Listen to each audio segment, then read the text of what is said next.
Hey, Dan here. This is day 23 of 30 of the ENFP Reboot. It's my last day in Madrid. Tomorrow morning I am taking the train back to Valencia. And I thought it would be cool to do a video going through some of the lessons and experiences I've had doing this reboot. As most of you know, the YouTube channel here, the podcast, I was lacking some consistency, let's say, for a while there, and it wasn't for lack of effort. Actually, I had been investing in a video editor and trying to really try out a lot of different things, and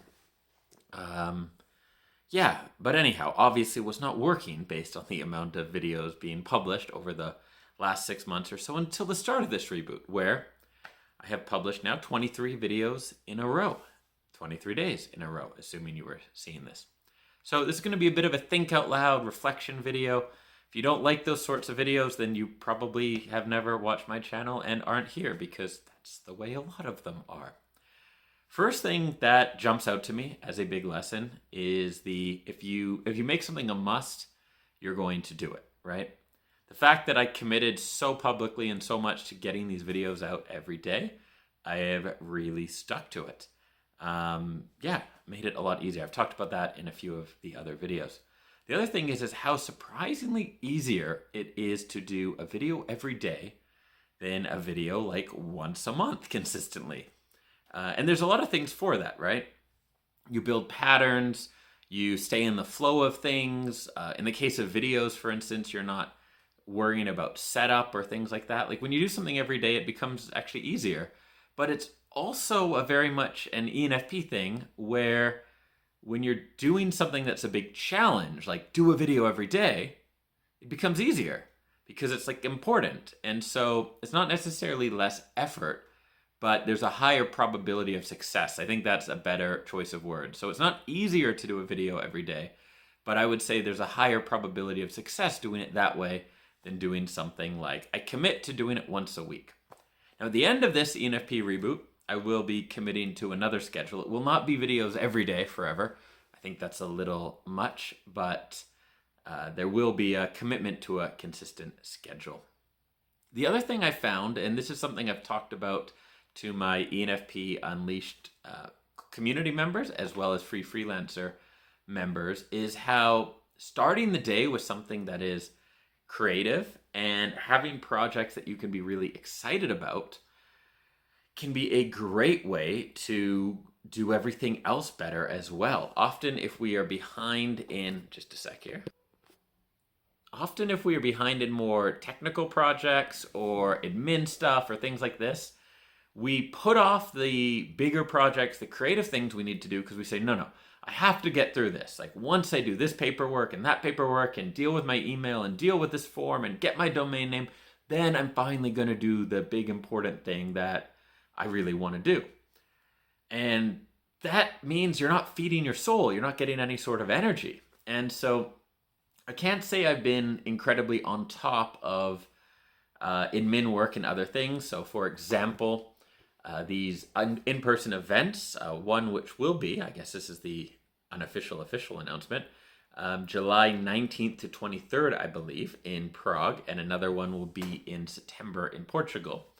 I've been wanting to announce those for about a week, but it takes a lot of time to get the web pages up for that, get the videos up for that, and I haven't.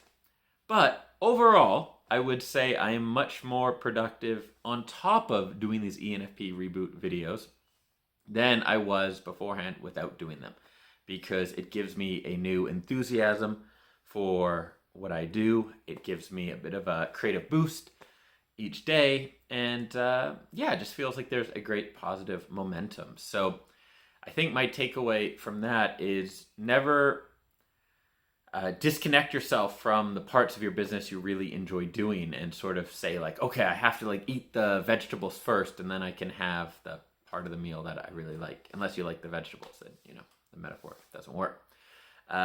Mix it up and do the parts you really enjoy, and then some of the other stuff, and have a healthy mix there, and I think that works better.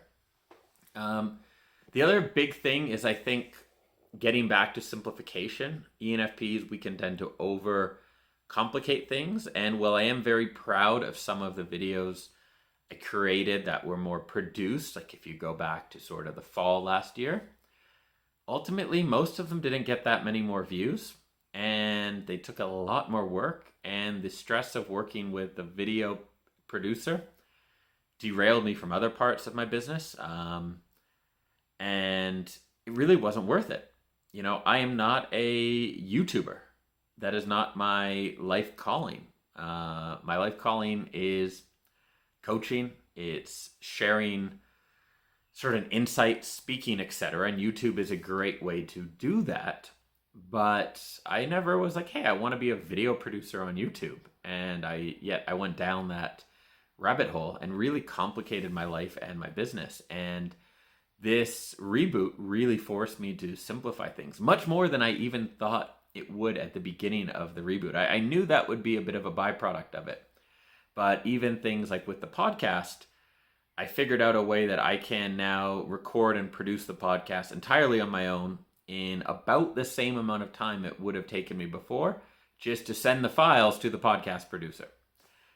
Same with kind of videos. Like at some points in this, I've been filming on my expensive camera, proper lenses, everything else. And since I've been in Madrid, I've just stuck to my phone. I have the camera with me, but I don't know. I haven't noticed a difference in terms of like viewing experience or views or feedback from anyone on it. And it's not to say I'm just not going to use my nice camera. That would feel like a bit of a waste.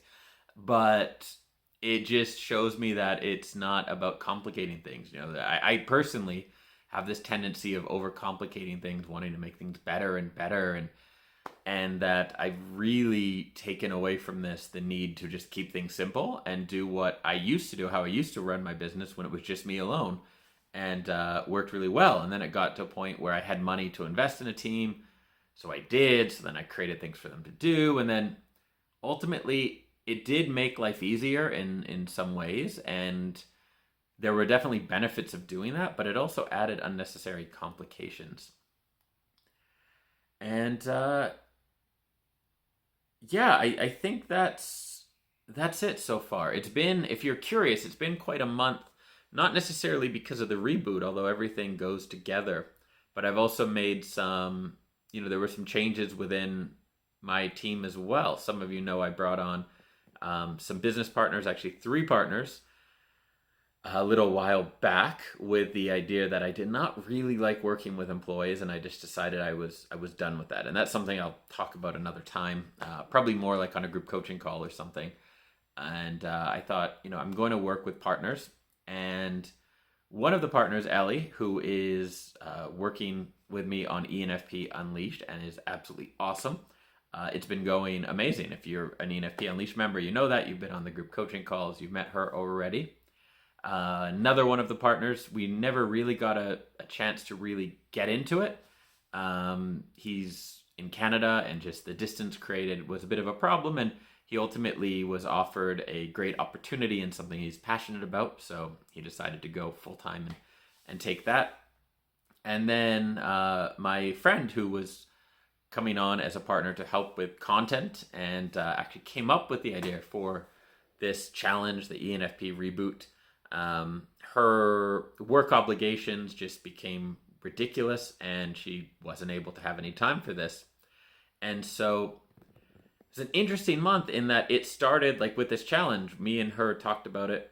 Her and I talked about it before starting it. And I said to her, can you imagine anything that could come up that would prevent it from going smoothly? Because if I start this and I end up on my own, hung out to dry, then it's could really suck. Like, I don't want to commit to doing these and then, something comes up. And ultimately something did come up on her end, and she hasn't been able to really be a part of it.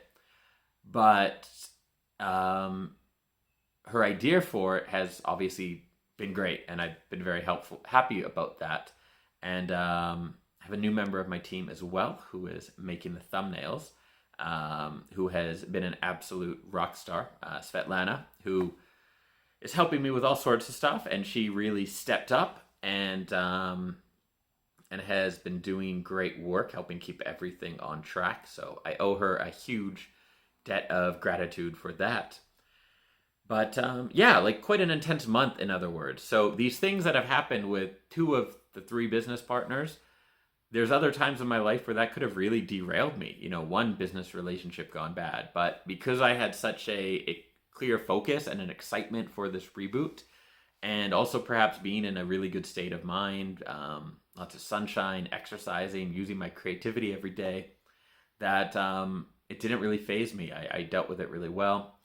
The other thing going on this month has been the book for you ENFPs, which I know I promised a while ago and was like, it's almost finished, and good news, bad news situation there. The good news is it's going to be so good, hopefully, when you read it. The bad news is that is the case because as I went through what was a final draft, it occurred to me that I just wanted to rewrite so much of it, and had a new angles, new insights, new things to add, and in many ways have almost started from scratch with it, which is, I'm really happy with what I've been producing so far, what I've been writing, and how it's all going to come together, but it does mean a bit of a delay on it. Not too long, but a bit longer of a delay. So a lot going on, though, is my point during this month. At the same time, we've been doing some ENFP Unleashed group coaching sessions with the members. Had some new members joining the program, which has been wonderful to meet them, and all that. So I think I'm quite proud of myself, not only sticking to this reboot, but having a lot of what could have been turbulence and drama, but wasn't. You know, things that could have really derailed things that could have been a lot more maybe frustrating or thrown me off, or just led to me not having enough time to keep up with everything. And I've managed to stay on track of that, or stay on track despite that. And I think one reason for that, besides everything else I mentioned, is that a lot of what I'm doing right now is really aligned with my strengths and what I love doing, which is, of course, often my main advice to other ENFPs is focus on what you enjoy doing, focus on the work you do best. And I think for me, when I'm doing that, I have so much more energy, so much less frustration, and that I am really able to deal with adversity a lot easier. Other thing went on, fun fact, I just got back my DNA results. I ordered one of those whole tests. Maybe I'll go through those in some video. It's quite funny. It says I have an 84% probability of being short. I'm 6'4", 194 centimeters, and significant higher than average chance of being slow-minded. And there was another thing. Basically, I'm supposed to be short and dumb, but here we are. So I don't know how much I understand how genetics are supposed to work. But hey, maybe it's all the milk they made us drink in Canada as kids.